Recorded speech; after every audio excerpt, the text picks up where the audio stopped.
Gini Win, waktu saya ketua KPU bandingin jadi caleg, lebih berat 10 kali lipat kerja jadi ketua KPU daripada nyalon. Serius beli? Iyalah, Berarti saya mengalami. lebih capek waktu beli jadi ketua KPU daripada Jauh lebih capek. Mata daripada bengil, suara serak, nggak pernah pulang. Tidur di kantor tiap hari. Yang kita pikirkan stabilitas politik di suatu daerah. Salah kita ngomong, chaos. Pikiran, tekanan politik, tekanan mental, psikis. belum lagi ada yang mau ngasih Wah gini itu gitu. godaan cobaan Godaan banyak. itu. Hmm. Adalah utusannya datang ke situ. Hmm. Pak De ingin ketemu ya Pak Ketua. Oh nggih gitu. Pas saya di Jakarta nih. Datang ke situ. Pak De, nas tulung ya biar aman. Niki titipan dari bos gitu ya. Saya bilang gini aja.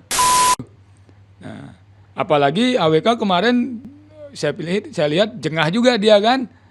Sempat kampanye 1 juta suara. Tagline 1 juta suara gitu.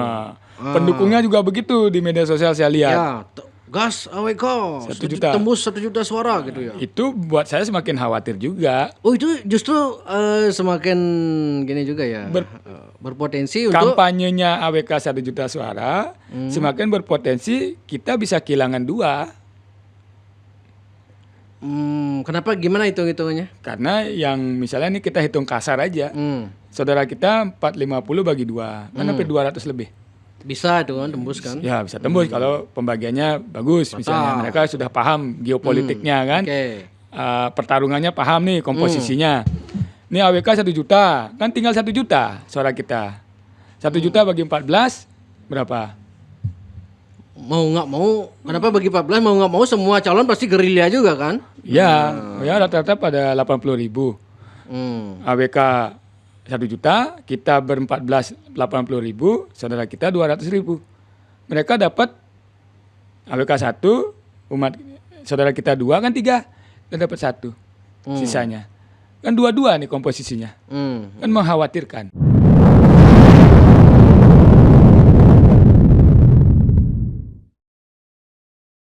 Om Swastiastu, Beli Gede Suardana kembali hadir di Jak Bali. Swastiastu Bro Erwin, terima kasih undangannya. Harus ke Denpasar lagi. Keliling Bali terus Beli. Wah keliling Bali.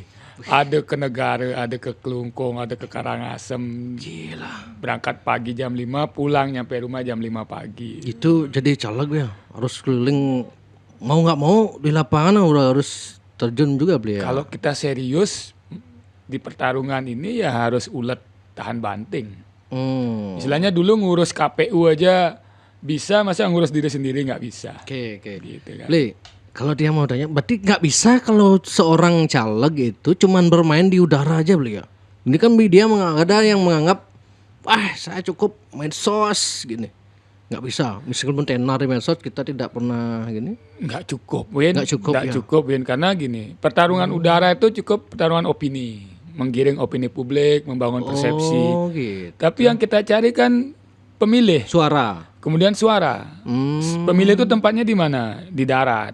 Suara itu tempatnya mana? Di TPS. Jadi harus kerja kita itu dari udara, di darat dari mulai daftar, sampai ditetapkan calon, sampai kampanye, sampai hari H nyoblos, sampai H-7 minggu setelah nyoblos harus tetap bekerja. Gitu ya. Kalau nggak siap dengan medan itu lebih baik tidur aja lah, nggak usah nyalon. Berarti sepopuler apapun, tapi kalau artis misalnya anggap di Jakarta itu artis nyalon, dia waktu masa kampanye dia turun juga. Top. Oh, Cobalah gitu. Krisdayanti gitu kan, atau siapa Parto, calon-calon itu kan harus tetap di darat juga harus jalan. Oh Karena gitu. tingkat popularitas di media tuh paling dapatnya 10%, 10% ya. nggak banyak dari itu. Kan orang sudah punya pilihan sendiri, tapi dia suka nonton, suka dengan pendapatnya, kan gitu. Jadi harus gerak di udara, membangun opini, harus gerak di darat, mencari pemilih, sampai strategi kampanye, sampai last minute. Nah kayak kita nih H-1 sebelum kampanye harus tetap begini. Di udara ntar, tadi pagi saya di Karangasem nih Win. Di Kubu, dari Beleleng ke Kubu, balik lagi ke Beleleng, itu main darat. Sekarang main udara malam di Jak Bali, Denpasar. Ini nonton gaya, niru-niru gaya AWK nih keseran. Enggak lah, kita punya style jalan sendiri kan. Jalan sendiri. Oh, kita mantan jurnalis, Win. Oh iya. Kan liputan iya, aja. Betul. Tahan banting. Dulu saya ketua KPU, gini Win, waktu saya ketua KPU bandingin jadi caleg, lebih berat 10 kali lipat kerja jadi ketua KPU daripada nyalon. Serius, Bli? Iyalah. Berarti saya lebih capek waktu beli jadi ketua KPU daripada... Jauh lebih capek. Mata bengil, suara serak, enggak pernah pulang. Tidur di kantor tiap hari. Yang kita pikirkan stabilitas politik di suatu daerah. Salah kita ngomong, chaos. Salah kita bersikap, chaos. Harus menjaga tangan, menjaga senyuman gitu kan. Harus sama senyuman kita dengan semua calon. Satu datang, yang lain harus kita layani. Satu nelpon, yang lain nelpon, walaupun calon terkenal, tidak terkenal, harus kita layani. Pikiran, tekanan politik, tekanan mental, psikis. Belum lagi ada yang mau ngasih. Wah gini itu, gitu. godaan, cobaan banyak. itu. Saya pernah dulu di Jakarta waktu sidang DKPP. Dipikirnya calon ini kena imbas dari gugatan DKPP. Adalah utusannya datang ke situ. Pak De ingin ketemu ya Pak Ketua. Oh nggih gitu. Pas saya di Jakarta nih. Datang ke situ. Pak De, nas tulung ya biar aman. Niki titipan dari bos gitu ya. Saya bilang gini aja, Pak. Yang jujur aja jawab di MK.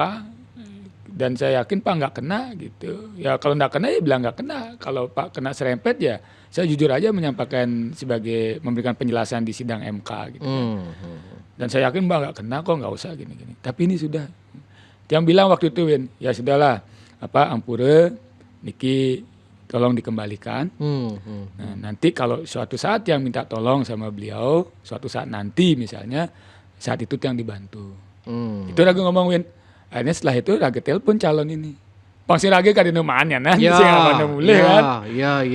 Raga telepon balik, Bapak izin, tadi ada begini-begini, mohon maaf ampurut yang belum bisa menerima. Tapi Bapak aman kok gitu. Karena Bapak memang tidak kena imbas dari kasus sengketa di Mahkamah Konstitusi antar caleg. Gitu. Oh enggak Pak De gitu. Dia udah lolos tuh. Udah lolos tapi ada gugatan, dia takut kena imbas. Oke. Kan khawatir juga, misalnya, nanti dimainkan lagi di sini kan, khawatirnya begitu. Nah, Raga mencoba untuk menjaga idealisme kan umur 33 berarti tuh waktu itu kan. Seorang ketua KPU tuh godaannya begitu besar, itu ya besar ya. Besar sekali. Apalagi KPU Bali, KPU nasional gitu. Oh, itu tekanan mentalnya sekarang aja DKPP, Ketua KPU RI. Itu tekanan itu datang dari mana-mana, Win. Iya. Kalau nggak dari partai, dari calon, kalau nggak dari calon dari publik. Gitu kan? Memang nggak partainya yang gugat ke DKPP publik lewat publik kan bisa. Jadi tekanannya banyak. KPU itu ibaratnya kita ada di dalam kotak kaca. Tinggalin uli medua, uli beten, samping. Iya. Semua bisa lihat dari atas, bisa lihat samping kiri, samping kanan, bawah, bisa lihat apa yang kita lakukan semua. Itu KPU. Makanya 10 Raga merasakan, Win. Kayaknya 10 kali lipat lebih berat jadi ketua KPU dibandingkan jadi calon. Walaupun kerjanya tiap hari juga nih, tapi kan psikisnya beda. Oh, beban pikirannya mungkin beda. Kalau fisik mungkin lebih berat dari caleg ya. Kalau fisik lebih capek. Capek KPU juga. Nggak pulang-pulang, Win. Wih, gila. Kalau kita berdedikasi ya kerja ya. Nggak pulang-pulang, Raga 3 bulan sudah mulai. Sidang di PT UN Surabaya 2 minggu sih mulai tan. Lupakan anak istri, 2 minggu. Dicari calon yang kita sedang bersengketa, dicari. Izin Pak, pada Raga di Surabaya, ngorang ke Jakarta. Gimana caranya biar enggak ketemu sama pihak yang bersengketa ini. Untuk menjaga netralitas. Pada Raga ada di Surabaya, ke orang ke Jakarta dipanggil. Nah itulah cara-cara kita menjaga netralitas dulu. Makanya lebih capek, Win. Lebih capek. Nah Bli, dia ngundang Bli ke sini karena kemarin, kalau pemetaan peta politik Pilpres sudah saya omongkan sama Pak Pasha GPS kan dan meledak videonya itu. Sudah nonton saya tuh, senior saya tuh. Oh gitu ya. Oke. Nah sekarang saya ingin ngomongin DPD khusus nih. Dengan saya bingung ngomongin sama siapa. Sama Bli Gede Suardana ya biar cepat. Yeah. Kebetulan nih gampang juga diundangkan gitu. Set kita langsung datang gitu loh dari Karangasem meluncur dan pasar gitu ya. Dari Buleleng, Karangasem, Buleleng lagi, Denpasar. Gila, Dan petang waktu aku ngechat tuh dong di Buleleng Dulu di Karangasem. Karangasem. Gila. Mari berangkat ke Karangasem tuh semangat tuh. Oh gitu. Ya, Siap. begitulah. Ayo. Nah, Bli. Kalau ngomongin DPD kan. Nah, ini kalau Pak Mangku Pastika bilang kan DPD itu adalah representasi daerah Di pusat. representasi pusat representasi daerah di pusat. di pusat gitu ya. Maksudnya gimana itu? Ya membawa perwakilan masyarakat Bali di pusat, membawa aspirasi masyarakat Bali ke pusat. Apa bedanya dengan DPR? DPR itu dia aspirasinya masuk ke partai, baru membawa DPD lebih independen. suara partai. Kalau DPD mewakili suara masyarakat Bali secara keseluruhan tanpa tersaring lagi di DPR, di partai. Kalau di partai kan di situ ada negosiasi nanti. Ada lobby-lobby. Kadang tidak sinkron nih aspirasi masyarakat ketika nyampe di pusat. Betul. Karena partai ini harus ada negosiasi, ada lobby karena mereka koalisi, kan begitu. Ya. Kadang terabaikan aspirasi daerah masyarakatnya. Karena ada kepentingan partai. Kalau DPD kan enggak. Murni misalnya satu orang itu membawa aspirasi konstituennya di daerah ke pusat. Tapi masyarakat Bali sepertinya ingin biar orang Bali ya jangan dukung gini gitu. Orang di luar orang Bali gitu. Silakanlah ada calon lain tapi orang Bali harus dukung orang Bali gitu. Ya. Emangnya kenapa kalau orang Bali dukung orang di luar Bali gitu? Jangan-jangan di luar Bali ini lebih bagus gini kan gitu?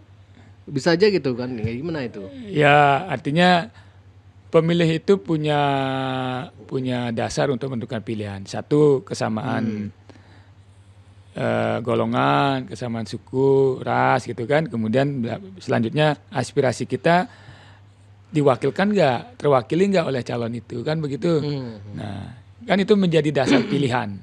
Kalau misalnya nggak terwakili ya jangan sampai mereka yang mewakili kita karena aspirasi kita berbeda dengan aspirasi konstituen yang lain kan begitu.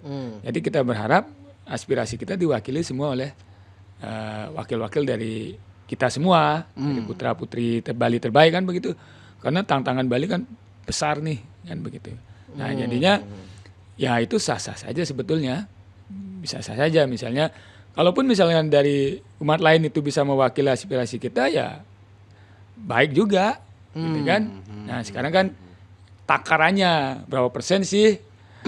Bisa saja cuma 5%. Kemudian untuk kepentingan kelompoknya 95%. Artinya kan aspirasi masyarakat Bali tidak terwakili seluruhnya di tingkat pusat. Ada yang kecolongan ditinggalkan begitu. Itu dianggap oleh masyarakat kita akan merugikan kepentingan daerah, kepentingan ekonominya, sosialnya, politiknya kan begitu.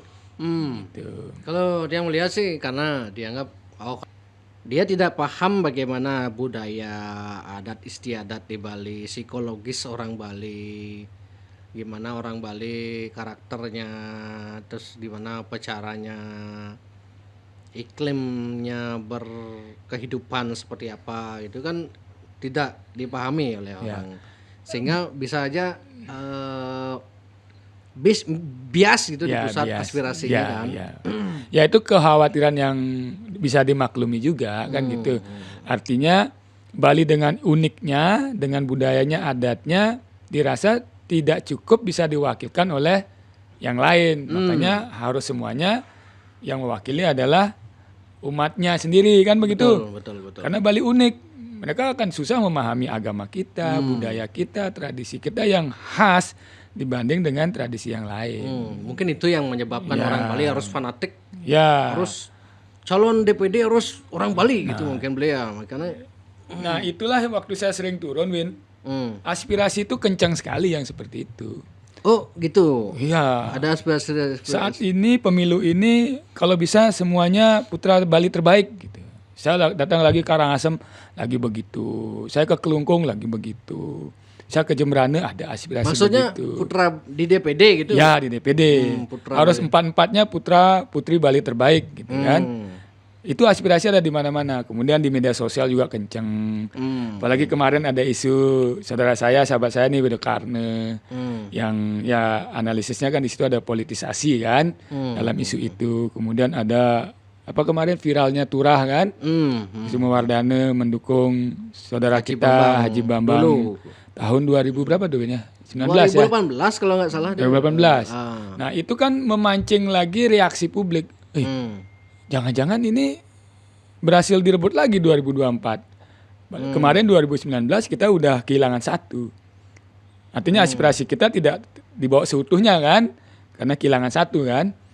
Jangan-jangan sekarang gitu lagi. Nah itu fenomena kemarin itu isu-isu Beda Karne. Kemudian ada yang demo. Kemudian ada sidang etik di BK. Itu kan sebetulnya ada upaya politisasi. Untuk mengkristalkan suara-suara dari dua calon ini supaya terkumpul ke satu. Kan begitu? Kan ada dua nih. Kita lihat komposisi calon DPD Win ya.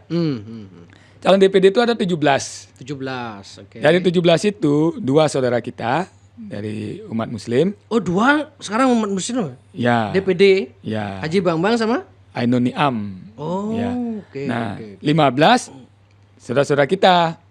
Nah, dari 15 ini kan komposisinya ada Badung tuh 6 orang. Denpasar 5 orang. Gianyar 2 orang, Tabanan 2 orang, Karangasem 1 orang, Buleleng 1 orang. Buleleng saya aja 1 orang. Oh, beli aja di Buleleng ya. Ya, sendirian kan gitu. Calon tunggal istilahnya. Siap. Tapi suara DPD paling banyak kan di Buleleng katanya beli. 611.000. Oke. Nah, dari situ kan kalau ini kan sudah seperti kata analisis kemarin saya nonton podcastnya Beli GPS. Sama Pak Pasal. Ya, kan itu ada kristalisasi di situ. Artinya suara dari dua orang ini ya akan membesar. Kemarin itu saya lihat suaranya 126.000. Siapa yang mana? Yang Haji Bambang. Ya. Haji Bambang 126.000. Oke. Nah, sekarang dengan adanya isu kemarin, isu yang seret-seret ke SARA, kemudian PK-nya Beda Karne, kemudian dianalisis di situ ada upaya politisasi untuk sebenarnya itu strategi aja untuk mengkristalkan suara dari dua calon ini kan, supaya masuk ke salah satu supaya dominan gitu kan. Sebab kalau terpecah dua mereka juga bisa khawatir nggak dapat juga dua-duanya kan begitu. Akhirnya ada kristalisasi. Nah itu wajar aja di dalam politik kan begitu. Nah artinya kalau itu terjadi, artinya kemarin Beli Pasal bilang kan ini udah pasti jadi nih. Haji Bambang kan. Terus ini AWK udah pasti jadi juga. Ini isu ini akan semakin mengkristalkan yang dukung ya suaranya WK semakin tinggi, suaranya Haji Bambang semakin tinggi juga karena semakin fanatik keduanya ini membela masing-masing gitu. Itu alasannya Pak Swadika kemarin. Nah, itu kan bagian dari upaya itu. Nah, kalau misalnya itu terjadi, kan kita kehilangan lagi satu nih. Kan begitu. Kalau analisanya Beli GPS itu nanti terbukti kan kita potensi kehilangan lagi satu. Sama seperti 2019. Kehilangan maksudnya diambil suaranya dari 4. 3 aja dapat orang Bali. Orang Bali dapat 3 kursi aja, sisanya ya kita 3 dari 1 saudara kita kan begitu. Kehilangan kan sama seperti 2019. Nah di bawah itu aspirasi masyarakat gimana nih Pak Beli Gede biar kita semuanya lah supaya aspirasi kita seutuhnya dibawa ke pusat kan begitu. Aspirasi itu banyak kan begitu. Nah itu juga harus kita perjuangkan aspirasi masyarakat supaya ya istilahnya all in Bali lah DPD-nya. Kalau DPT di luar Hindu atau DPT Muslim di Bali berapa? Ini kita lihat komposisi suara ya. DPT Bali itu 3,2 juta. Bali Hindu nih, Hindu. Ya, semuanya, enggak semua total. 3,2 juta. 2 juta. Oke. Ya. Dari 3,2 juta, estimasi partisipasi 80%. Dari 80% itu menjadi 2,5 juta. 2,5 juta pemilih.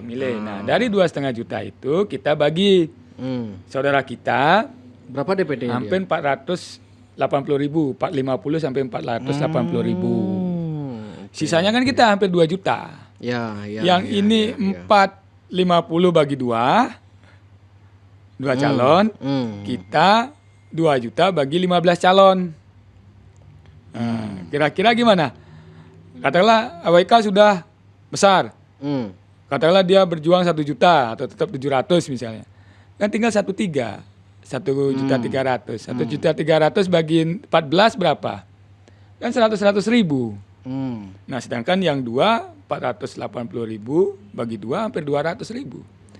Jadi kita bisa potensi kehilangan 2, bisa potensi kehilangan 1. Kan begitu? Ya. Kalau kita hitung sederhana dulu. Kan begitu?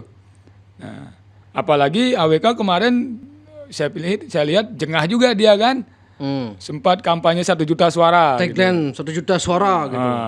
Pendukungnya juga begitu di media sosial saya lihat. Ya, gas AWK 1 juta. Tembus 1 juta suara gitu ya. Itu buat saya semakin khawatir juga. Oh, itu justru semakin gini juga ya. Berpotensi untuk Kampanyenya AWK 1 juta suara semakin berpotensi kita bisa kehilangan 2. Kenapa, gimana hitung-hitungannya? Karena yang misalnya ini kita hitung kasar aja. Saudara kita 450 bagi 2, kan hampir 200 lebih.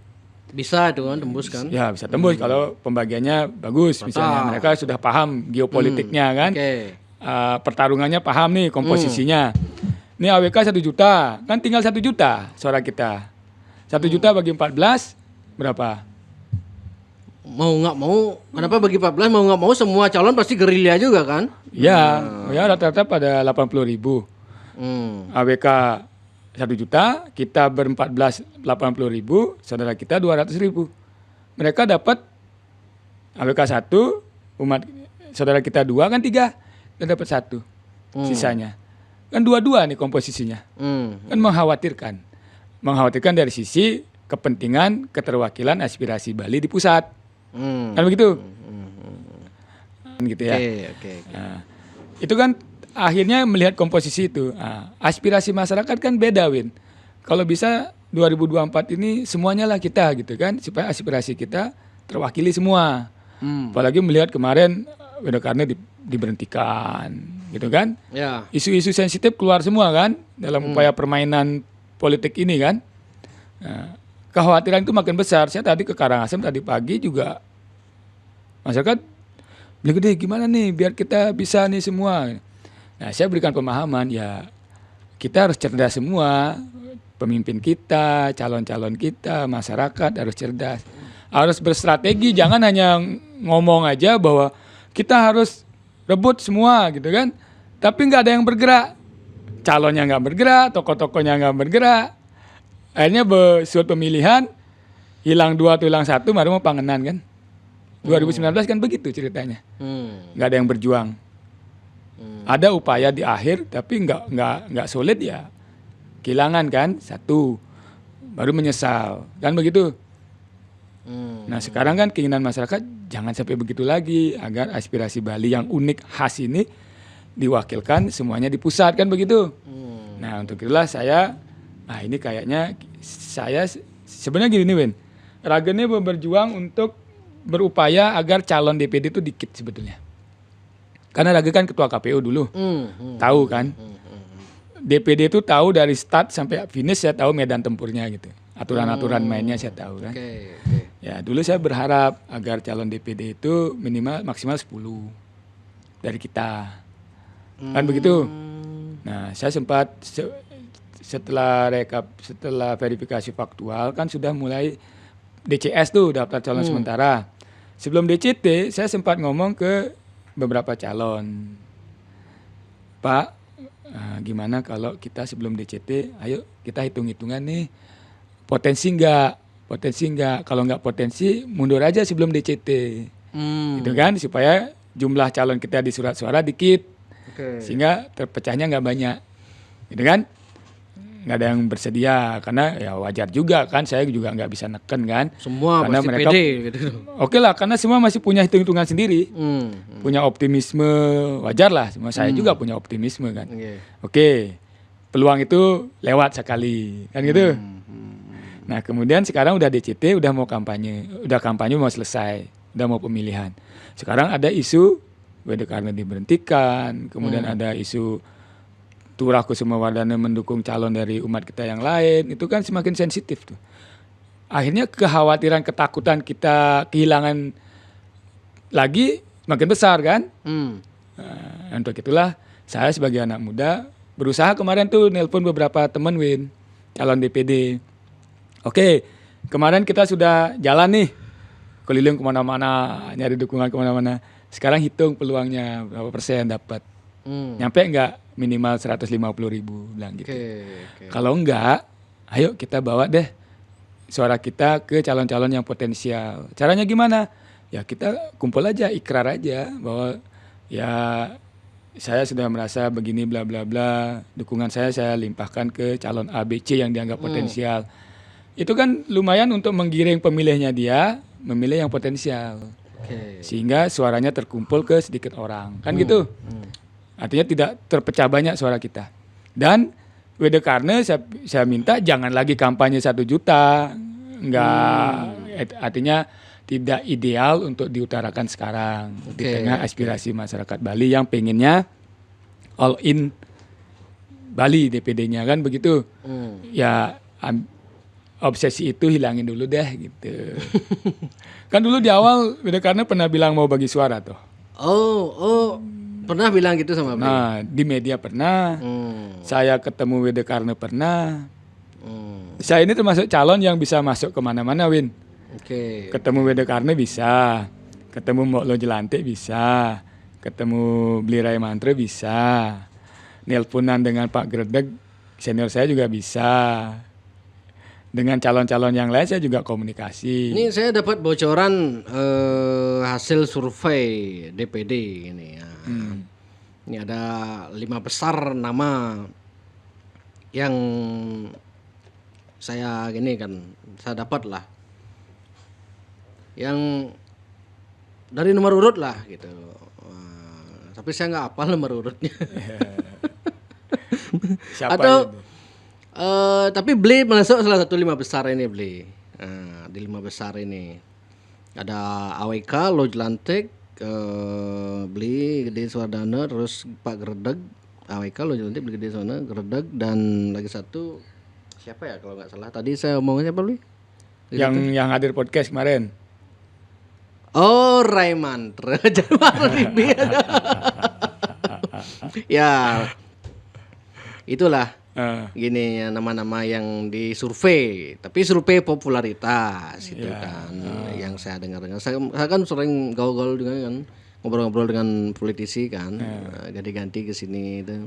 Dia ngasih bocoran lah, oh ini kalau DPD ini nama-nama 5 besar gitu. Berarti Beli masuk 5 besar nih. Berarti pertarungannya cuma di 5 orang ini sebenarnya. Di luar ini gimana ini orang ini? Artinya begini, itu survei kan yang menggembirakan juga kan. Kalau lihat komposisi itu mungkin komposisi terbaik lah. Dari sisi usia gitu kan. Ada Pak Gredeg tuh usianya mungkin Pak Gredeg udah 60-an ya. Kemudian Bli Rai Mantra baru 50-an. Kalau Rage, Molo Jelantik, Wede Karna 40-an, di 40-an, 44 ke atas ya.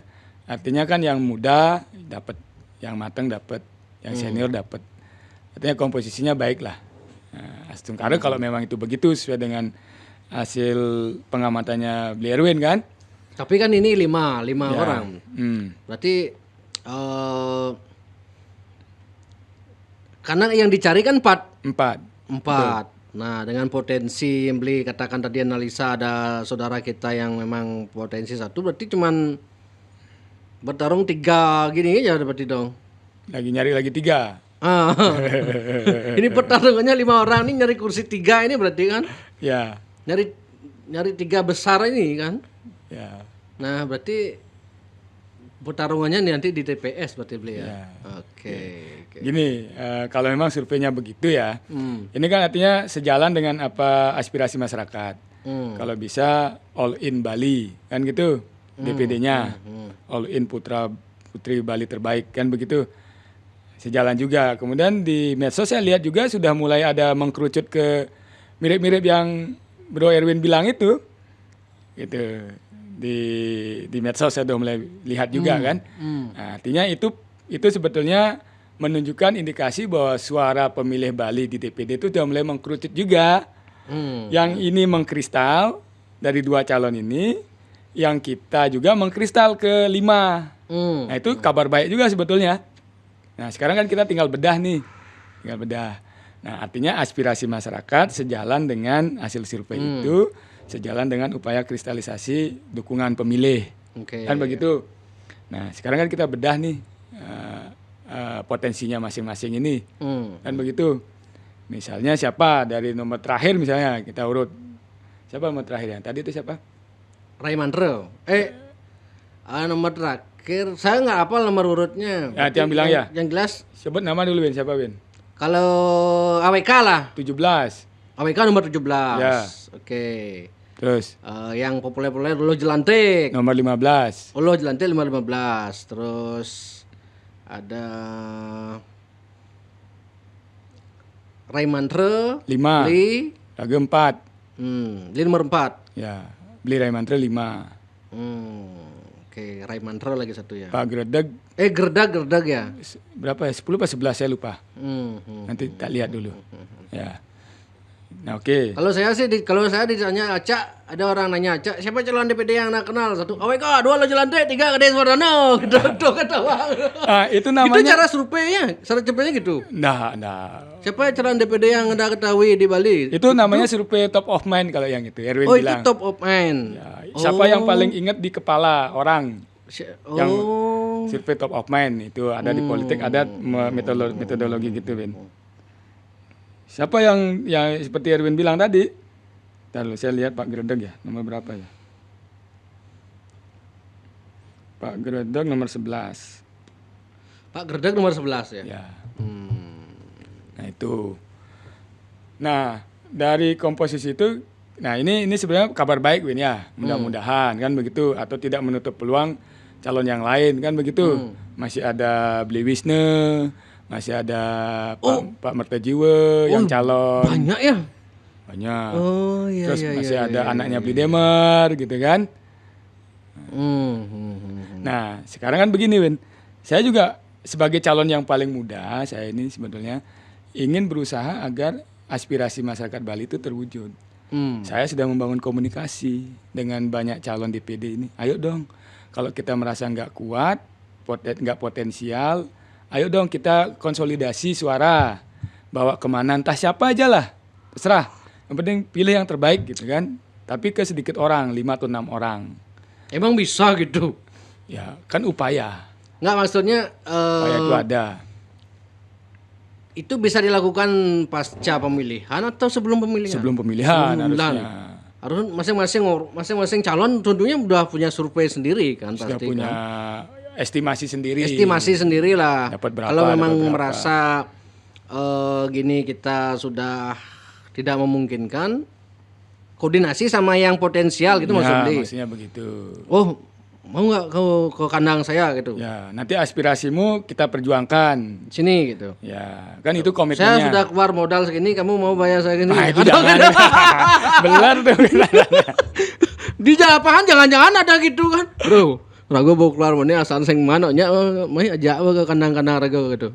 Aspirasi Bisa lah, aja gitu kan, sesuatu ya bisa aja ya, meskipun beli nggak gitu, yang lain mungkin gitu. Ya, kita sih bilang aspirasi. Misalnya Aspirasi. gini, oke ini calon nggak kuat 5, bawa ke 1 dari yang hasil survei itu. Dengan komitmen aspirasi saya titip ke saudara. Pemilih saya nanti saya arahkan untuk milih saudara. Kan begitu. Artinya kita suara 1 juta itu kan terbaginya ke 6 orang. Kalau terbagi ke 6 orang kan 300.000. Oke. Kalau ini 450 bagi 2 kan 2,5. Kan 4-4-nya kita dapat. Kan begitu dari hitungan kasar nih. Kan begitu. Artinya semakin sedikit pembaginya, jumlah suara yang kita dapat besar dan lebih besar dari yang 2 ini. Tapi kalau kita baginya banyak, bagi 10 ya 200.000, mereka masih 220.000. Kalau kita bagi 15 ya semakin dikit kan, 110.000. Yang ini terbaginya bagus, konsolidasinya misalnya 200 lebih kan, gitu. Nah itu artinya upaya itu harus tetap kita lakukan. Nah saya yang paling muda berupaya membangun komunikasi itu supaya aspirasi masyarakat Bali ini terpenuhi, tercapai di pemilu 2024. Memangnya 1-2 orang Bali dari DPD tidak terpenuhi gitu? Atau kan ada pertanyaan gitu pasti. Ya artinya kan begini, kita tantangan ekonominya besar, tantangan politiknya besar, tantangan sosialnya besar. Artinya kan Bali itu butuh calon-calon yang mumpuni kan, yang muda, yang bernas, yang cerdas, yang bernyali, berani speak up di pusat, berani bicara, gitu kan, berani bela Bali demi kepentingan Bali kan begitu. Yang dirasa oleh masyarakat Bali, aspirasi ini tidak bisa diwakilkan oleh saudara kita yang lain, karena kepentingannya banyak, tantangannya banyak yang harus diselesaikan kan begitu. Contoh lah seperti kemarin misalnya ada yang diberhentikan di situ. Kalau kita muda-muda semua kan bisa Spartan negosiasi di situ, lobby, negosiasi, mempertahankan teman begitu kan bisa. Oh seperti yang dibilang Pak Basa itu kan, ini bertiga memperjuangkan gini. Nah kan begitu karena dulu masih muda semua kan, Beli GPS muda, Beli Lola juga masih muda dan solid kan, Spartan ini untuk membela kan begitu. Nah kalau misalnya calon kita mohon maaf nih sudah usianya matang 60-70 kan, dia pinter, dia bagus pada eranya, tapi kan jiwa Spartannya udah nggak ada, udah semakin bijak, semakin wise kan, jiwa Spartan udah nggak ada. Yang perlu jiwa Spartan punya nyali besar itu kan anak-anak muda. Betul. Nah, ya yang kebetulan kan hasil surveinya yang mewakili juga kan anak-anak muda itu kan. Nah inilah yang kita perjuangkan nih tanpa menafikan calon yang lain. Ada Beli Wisnu, ada Beli Mertejiwe, ada anaknya Beli Demer gitu kan. Itu aja sih yang potensial sebetulnya. Ada Beli Hari Suyase ya kalau yang persatuan ternak babi itu. Nah, artinya kan potensinya kemarin ada waktu di situ. ngobrol sama Pak Pasa Swadike, Pak Pasa bilang kalau calon yang jualan muatan lokal di pusat itu nggak akan ada gunanya gitu. Maksudnya gimana tuh? Kan gitu lagi. Kalau yang gitu-gitu cocok di DPRD Provinsi Bali itu bisa mengubah perda. Emang apa sih yang bisa dilakukan DPD ini di pusat itu gitu? Ya artinya yang tahu situasi politik nasional, tahu aspirasi yang harus dibawa, tidak melulu soal apa misalnya ya soal Resto Bali ada ya gitu kan. Itu kan tidak cukup buat kita dibawa perjuangkan di pusat. Kata Desa Bali aja susah masuk undang-undang gitu kan, nomenklatur Desa Bali itu susah. Nah artinya yang lebih bisa mewakili kepentingan Bali di pusat. Yang isu-isunya, isu pendidikan diwakili, isu ekonomi diwakili, isu budaya, isu perimbangan keuangan pusat daerah gitu kan.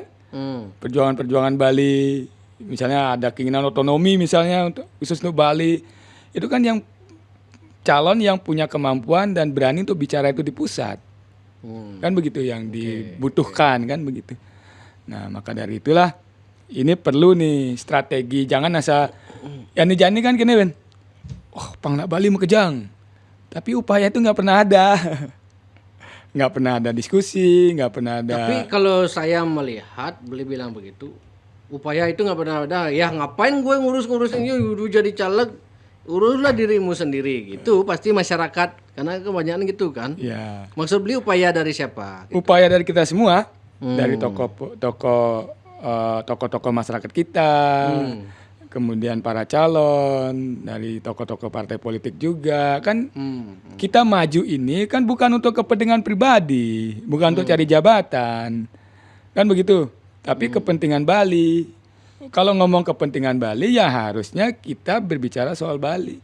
Sekarang aspirasi masyarakat Bali harus all in semua, putra putri Bali terbaik, ya bagaimana kita mewujudkannya kan begitu. 5 tahun lalu pernah tuh Win, ada diskusi bersama gimana biar semuanya kita wakili. Tapi karena nggak kompak, ya sudah senior-senior semua waktu itu kan. Itu tidak realistis itu.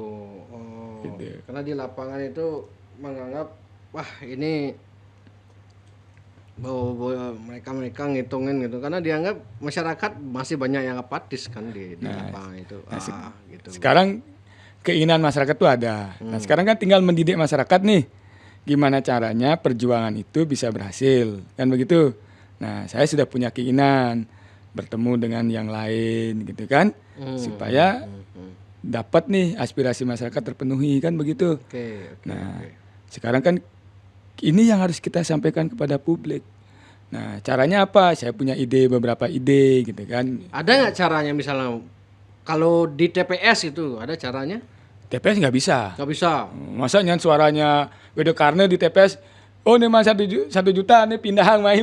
Oh nggak bisa gitu ya. Berarti pas pra pemilihan berarti. Prakondisi sebelum pemilihan. Prakondisi pemilihan berarti misalnya kalau masyarakat Bali pada saat di TPS tanggal 14 ini fokuslah kalian memilih di antara 5 ini mungkin gitu maksudnya 5 atau 6 lah. 6 lah atau supaya pembaginya kecil. Kan begitu. Nah, sekarang dari kita lihat nih Win komposisi nih Win ya. Dari calon saya bilang tadi. Nah, dari 5 itu misalnya Erwin yang mana dulu sebut? Kita analisis satu-satu misalnya. Kalau saya acak nyebut AWK lo jelantik Gede Sawadana Rai Mantra Gerdag. Nah, oke. Satu siapa? AWK tadi. Tuh kan jauh kan ya. Nah, AWK misalnya. AWK ini dia sudah potensi pasti jadi. Analisnya Beli GPS juga begitu. Ya, pasti jadi. Nah, cuma saya minta jangan kampanye 1 juta suara. Seperti biar suara saya dapat suara juga gitu maksudnya. Ya, artinya untuk kepentingan Bali. Kepentingan Bali, oke. Entah dikasih ke siapa nanti atau pemilihnya milih yang mana. Artinya begini. Wede Karne kemarin oke lah rasa jengah dia kan karena diberhentikan. Dia pendukungnya juga jengah kan gitu. Oke, kita 1 juta suara. Wede Karne juga ngomong begitu kan di medsosnya. Pendukungnya juga begitu di medsos kan. Saya pikir janganlah sekarang begitu. Waktunya nggak tepat. Wede Karne itu saya harap komitmen awal dia mau bagi suara dari 700. Artinya kan supaya suaranya mengecil. Artinya begini. Suara kecil malah diledek sama pendukungnya. Kita kan ngomong kepentingan Bali. Wede Karne kan sering ngomong bela Bali. Saya yakin dia nggak Wede Karne nggak gitu. Nah, sekarang siapa yang komitmen kepentingan Bali secara umum? Apa kepentingan pribadi? Justru dia pasti ingin menunjukkan, oh ini loh, meskipun saya diserang-serang ini suara saya naik, gitu pasti saya tahu psikologis masing-masing calon ini kan. Ya itu wajar, sah. Orang ingin menunjukkan punya konstituen yang banyak. Tapi kalau bisa gitu maksud dia. Kalau bisa. Tapi saya kan berharap kalau bisa jangan dulu. Kan begitu. Artinya begini, suaranya Wede Karne 1 juta, suaranya 700, suaranya 500, suaranya 400 tetap juga jadi DPD. Betul. Kewenangannya tetap sama. Tugas fungsi pokoknya tetap sama. Bergaining. Gajinya juga sama. Bergaining dan dia tuh AWK tuh mempertimbangkan prestis bergaining itu 2 itu dia tipenya gitu. Nah, karena sekarang kan kita ngomong Bali, kepentingan Bali. Kan kepentingan Bali ini di atas kepentingan pribadi toh. Betul. Kan? Kita ngomong yang seharusnya sebisanya jangan. Artinya pemilih Wede Karne ini, ayo deh berbagi suara. Kan di TPS yang ngidang bagi suara. Wede Karne misalnya besut pemungutan, terus penghitungan, terus rekap. Lucu, memang bisa begitu nih. Kalau saya di lapangan itu gimana cara misalnya ada orang yang memang fanatik ini AWK misalnya. AWK. Dari mana dia tahu AWK pasti udah. Nah gini caranya, saya punya ide. Pendukungnya AWK ini kan 700 mau ke 1 juta misalnya. Dan di medsos juga banyak kan. Nah pendukung AWK juga harus wise juga kan ngomong kepentingan Bali nih. Oke lah pendukung AWK berbagi aja suaranya tuh satu keluarga. Di TikTok saya banyak tuh. Misalnya ada satu keluarga, misalnya saya lah anggap yang punya DPT 5 lah. 5 pemilih dalam satu keluarga atau 6. Ini aku bikin ini nah. Ibu milih ini, Bapak milih ini, istri sebelum milih ini gitu. Ya, misalnya menurut saya itu nggak mungkin beli. Di konten tuh banyak komen-komen begitu. Saya mau bagi suara nih satu keluarga. AWK sekian. Nah, yang lain boleh lah yang mana aja dari 6 itu kan. Oke, ada 6 nih suara dalam satu keluarga, ya 4 KWK, 2 kasih siapa. Kan artinya tuh berbagi. Ini kepentingan Bali. Saya berharap pendukungnya AWK juga wise. Itu salah satu cara berarti. Kalau kita ngomong dari WD Karnenya. Kan begitu, potensinya ada di situ. Artinya WD Karne bisa wise. Komitmen dia di awal tuh saya tagih juga sekarang nih. Ayo dong berbagi suara untuk kepentingan Bali. Tapi kan berbagi suara nggak bisa di TPS, nggak bisa direkap. Tapi kan komitmen di awal. Sekarang nih ngomong nih ke pendukungnya. Entah siapa dikasih. Maksud beli AWK ngomong ke pendukungnya gitu. Ya, atau ketemu siapalah. Saya ketemu ini, ayo suara saya kasih ini. Ya, artinya ini bisa juga mewakili kan begitu. Artinya suara WD Karne. Di endorse maksudnya. Ya, yang lain di endorse kalau memang dia kepentingannya Bali kan begitu. Disitulah peluangnya WD Karne nih untuk sumbangsi untuk Bali. Nah kemudian kita ngomong yang kedua siapa Win? Lo Jelantik. Nah Molo Jelantik dia kan perempuan. Mojo Jelantik itu saya kagum sama dia Win. Dia itu perempuan yang saya pikir mirip atau regenerasinya Ibu Gedong. Oke. Ibu Gedong itu perempuan Bali yang sangat berani. Dia dulu ada di DPR juga. Saya lihat Mbok Lo Jelantik itu fisiknya hampir sama, centil begitu kan. Ikatan rambutnya juga. Kalau nanti tua juga pasti mirip-mirip tuh Mbok Lo. Beraninya sama, cerdasnya sama, beraninya sama. Nah, artinya Molo Jelantik itu ya pemilih perempuan Bali oke lah, Molo lah gitu kan. Yang misalnya kalau perempuan Bali sudah cinta AWK ya sudah pilih AWK. Tapi yang belum punya pilihan, ayo bawa ke Molo lah. Supaya ada wakil perempuan juga yang meneruskan gennya Bu Gedong gitu kan. Karena Molo kan di popularitas tinggi juga kan. Tinggi juga. Dia juga public figure gitu kan. Nah, yang perempuan-perempuan ayolah kompak ke Molo gitu kan. Nah, gitu misalnya gitu kan bisa. Molo kan kampanye perempuan pilih perempuan. Ayo dong wujudkan itu supaya suara perempuan, kesetaraan perempuan di Bali, emansipasi perempuan di Bali itu bisa disuarakan oleh Molo. Kan begitu. Kalau perempuan membawa aspirasi perempuan kan lebih klop rasanya. Dan saya pun sepakat itu. Molo kan berapa kali membela soal perempuan juga kan. Cocok lah Molo kan gitu. Nah itu saya lihat potensinya Molo di situ, dan kampanyenya Molo juga. Saya satu-satunya perempuan gitu ya. Saya suka juga dengan positioningnya Molo kan. Perempuan pilih perempuan. Saya lihat Molo sangat mumpuni di situ. Itu contohnya. Dan yang lain misalnya Gede Suwardono. Kalau saya kan melihat dari media sosial dan yang sering saya undang ya. Gitu kan. Nah misalnya kalau saya ini kalau data di KPU, Win. KPU? Saya satu-satunya putra Buleleng. Oh iya, putra Buleleng. Nah, beli di Buleleng udah aman belum suara beli gitu? Suara Buleleng 611. 611. Kau di saat Buleleng aja beli kompak, cukup. Selesai dah itu kan. Selesai kau urusannya. Nggak perlu seluk-seluk kabupaten lain kan. Cukup Buleleng aja. Dan saya sudah kangen kau grogat aja kule grogat aja. Tadi aja penebalan Karangasem, misalnya ada teman minta ketemu dengan hal-hal. Ada teman di Kelungkung juga pengen minta ketemu, gitu kan. Di negara ada teman SMA, teman kuliah juga minta ketemu. Kan harus kita sewan juga kan. Itu. Tapi saya fokus Buleleng. Kalau saya Buleleng aja solid Win, cari suara 200 bisa. Kalau Buleleng solid. Karena saya lihat estimasi dulu, Pak Mangku dapat 197.000. WD Karne dapat 96.000 kalau nggak salah. Itu hampir 200 kan. Sekarang Pak Mangku nggak maju. Pak Mangku pasti ke. Pak Mangku sudah ini kan sudah endorse saya juga. Ada WD Karne 96.000. Dan kan yang lain lagi kan. Nah kalau misalnya itu kompak Buleleng milih Buleleng, gitu kan. Itu bisa, saya Buleleng aja selesai. Gitu kan.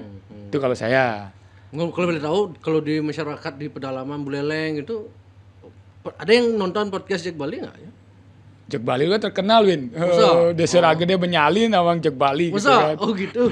Di kagak ke Sepang kan awang Jack Bali. Gila. Sepang itu kan di lembah bukit. Lembah bukitnya di Bukit Kutul tuh kan. Kemarin saya ke situ, Sepang Kaje, Sepang Kelot. Dan boleh podcast boleh ada nonton nonton Jack Bali, orang wifi-nya kencang di situ. Saya kemarin tuh pakai wifi tapi Iya, pakai iya, iya, pakai iya, iya, iya. itu. Nah, saya beli aja selesai. Saya nggak nyari suara daerah lain juga. Karena saya pikir ya udah beli lain. Jadi next setelah beli Ray Mantra gimana? Potensi nggak? Kalau beli Ray Mantra, saya lihat dia teknokrat, ya kan? Jadi wali kota. Oke. Kemudian beli Ray Mantra juga pernah calon gubernur.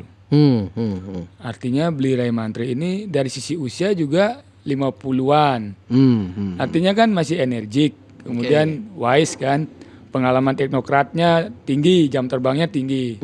Artinya kan bisa lah nanti sebagai komposisi yang menarik juga di DPD. Ada yang mewakili orang yang punya sifat yang bijak, yang tenang gitu kan. Beli Ray Mantra ini kan. Dia teknokrat, paham undang-undang, paham segalanya. Kan begitu. Jadi untuk bisa mengimbangi itu saya pikir beli Ray Mantra masuk akal juga. Realistis juga bagi saya. Kalau beli Ray Mantra terpilih ya saya senang sekali. Oke. Dia pendukungnya Denpasar kan banyak.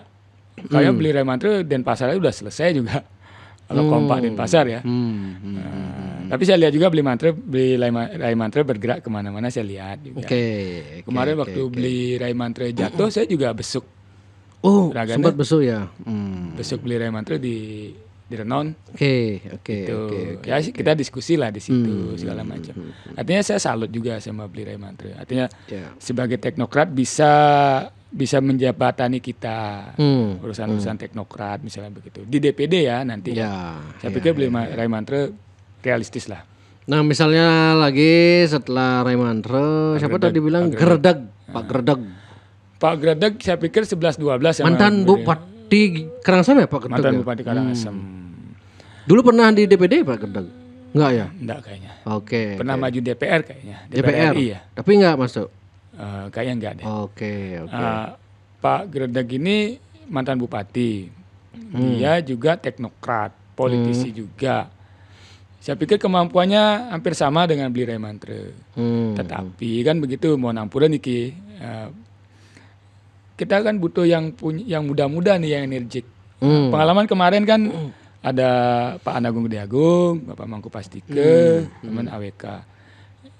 Ini kan usia yang sudah tidak bisa energik lagi, tidak Spartan lagi jiwanya. Kelihatan yang vokal kan AWK. Ya. Apakah ini faktor usia juga itu? Bisa mewakili. Bisa jadi karena kan capek juga bergerak tiap hari kan. Apalagi ambisi-ambisi sebagai seorang politisi di usia begitu kan udah nggak ada lagi. Habis ini saya mau ngapain lagi? Kan nggak ada, tinggal nyaman kan begitu. Artinya jiwa mentalitas itu akan mempengaruhi kinerja. Yang harusnya kita Spartan membela, akhirnya ya sudahlah, akhirnya bijak keluarkan begitu. Tapi ini lagi yang balihonya kasual ini anaknya Pak Demar Arse. Anaknya Linggih gitu. Anaknya beli Demar. Ini gimana menurut di potensi ini kan? Balihonya kan gede-gede di seluruh Bali ya. Saya lihat seluruh Bali. Seluruh Bali saya lihat balihonya anaknya. Tapi undang podcast nggak berani gitu. Saya chat staffnya itu kan. Saya kan waktu Pak Demar di sini, anaknya Pak nggak berani podcast. Besoknya di chat, nih beli ini. Oh saya maunya sama Arse gitu, bukan yang ini gitu. Wah Arso lagi sibuk di lapangan, bye. Masa sekali nggak sempat gitu. Kalau saya lihat ya, anaknya beli Demar itu agak tricky juga sama Pak Gerdag. Ada agak apa? Tricky agak apa namanya? Rawan juga. Oh karena rawan. Sama-sama rawan tidak terpilih maksudnya? Suaranya terbagi. Oh gitu. Karena sama-sama Golkar. Oh iya sama-sama Golkar. Beli Demar Golkar, anaknya maju DPD. Tapi kan DPD tidak. Ya, Pak Gerdag juga kan basisnya dari situ nanti. Oke. Basis suaranya kan dari situ. Artinya begini, suaranya beli Demar kan bisa paralel sama suara anaknya. Tapi suaranya beli Demar kemarin 114.000 saya lihat. 114.000. Anaknya? Kurang lebih paralel kan? Anaknya? Nah, soalnya Pak Demar waktu lolos DPR RI 2019 114.000. Kalau nggak salah ya, saya tadi cek. Oke. Nah, mungkin suara anaknya paralel segitu kan? Kurang lebihnya bisa naik turun. Artinya suara 114 kan belum cukup jadi. Oh, untuk DPD belum ya? Kemarin minimal yang nomor berapa kalau DPD? Yang kemarin 126. 126 minimal ya. Oke. Kalau sekarang bisa sampai 200 baru jadi nih. Sekarang? Iya, estimasinya. Oh. Pertarungannya ketat nih. Kristalisasinya lebih kuat. Kan gitu. Artinya nggak cukup jadi. Beli Pak Gredeg juga kan terbagi nih suara Golkar nih. Ya basisnya lah saya bilang ya. Artinya kan terbagi dua. Ya kalau bisa yang dua ini kompromi lah mau bawa kemana gitu kan. Apakah ke Pak Gredeg atau ke anaknya Beli Demar kan begitu misalnya. Kan satu sama-sama pernah di Kuning kan begitu. Senyawanya sama nih berdua. Cuma yang satu senior sekali, yang satu muda sekali gitu kan. Ya, kira begitu kan gitu. Ini yang balihonya gede-gede dan banyak juga. Ini yang dari Kesiman, Bendesa Kesiman. Oh, Pak Wisnu. JMW itu ya, kalau JMW lah. Kalau Ya, itu gimana? Di medsos tuh gini juga sekarang mulai manuver juga itu. Ya, saya pikir potensial juga. Tapi kan basisnya saya lihat di Denpasar. Dia besar basisnya. Ya, mungkin saya lihat juga pernah lihat di Jembrane, saya lihat balihonya banyak di Tabanan. Mungkin nyarinya ke situ ya. Nyarinya ke barat nih, Denpasar, Jembrane, Tabanan nih. Gitu kan. Ya, potensi juga sebetulnya. Potensi juga. Nah, terus yang di endorse Bupati Badung, siapa? Yang di non Pak baliho Mertajiwa. Oh, Mertajiwa namanya. Ya. Oke, itu gimana itu?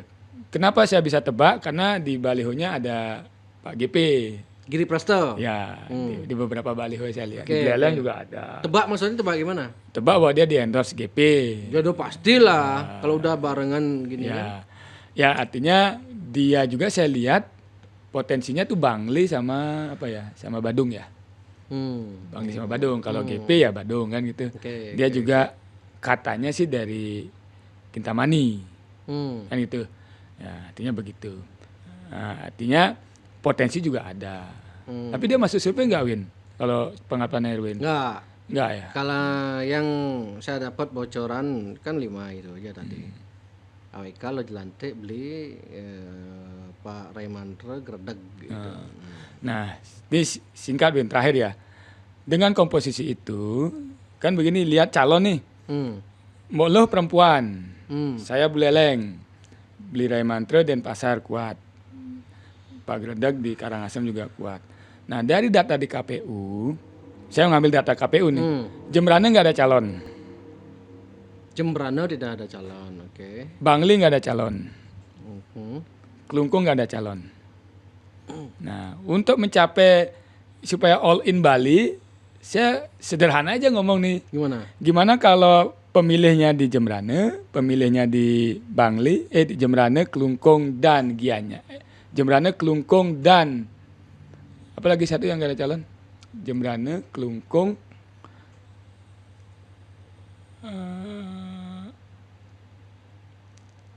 ya Jembrane, Kelungkung ya yang gak ada calon. Jembrane nggak ada data KPU nih ya. Yang ada tuh Badung, Denpasar, Gianyar, Tabanan, Buleleng, Karangasem. 7 kan? Yang nggak ada 2 nih, Jembrane sama Kelungkung.